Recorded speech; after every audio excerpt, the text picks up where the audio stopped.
આગામી હનુમાન જયંતીને લઈને સુરતમાં 6000 કિલો બુંદીનો લાડુ બનાવવામાં આવી રહ્યો છે। સુરતના પાલ વિસ્તારમાં આવેલા અટલ આશ્રમ ખાતે હનુમાન જન્મોત્સવની ઉજવણીનો વિશેષ કાર્યક્રમ રાખવામાં આવ્યો છે।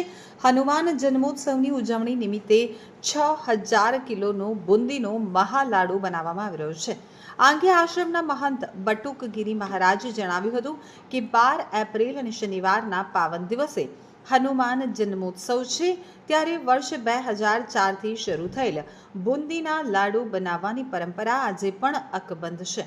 આ વર્ષે 6000 કિલો બુંદી દ્વારા મહાલાડુ બનાવવામાં આવશે।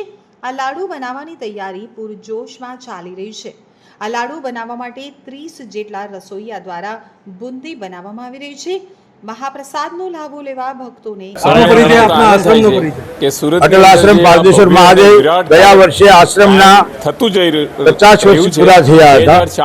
51 વર્ષ શરૂ થઈ રહ્યું, ત્યારે 6000 કિલોનો એક લાડુ, જેની અંદર 2000 કિલો બેસન, 2000 કિલો શક્કર અને 80 થી 90 ડબ્બા જેવું તેલ, ઘી બંને અને સાથે 100 કિલો સૂકો મેવો મળીને 6000 કિલોનો એક લાડુ બની રહ્યો છે। ગઈકાલે 9 તારીખથી 9 વાગ્યાથી શરૂ કરી અને મને એવું લાગે છે કે કાલે કદાચ લાડુ સવારે 9-10-11 વાગે પૂરો થાય। સાથે 2000 કિલો બુંદી ગાંઠિયા અને 25 થી 30,000 માણસો જમી શકે એટલી ભોજન પ્રસાદની વ્યવસ્થા કરવામાં આવેલી છે।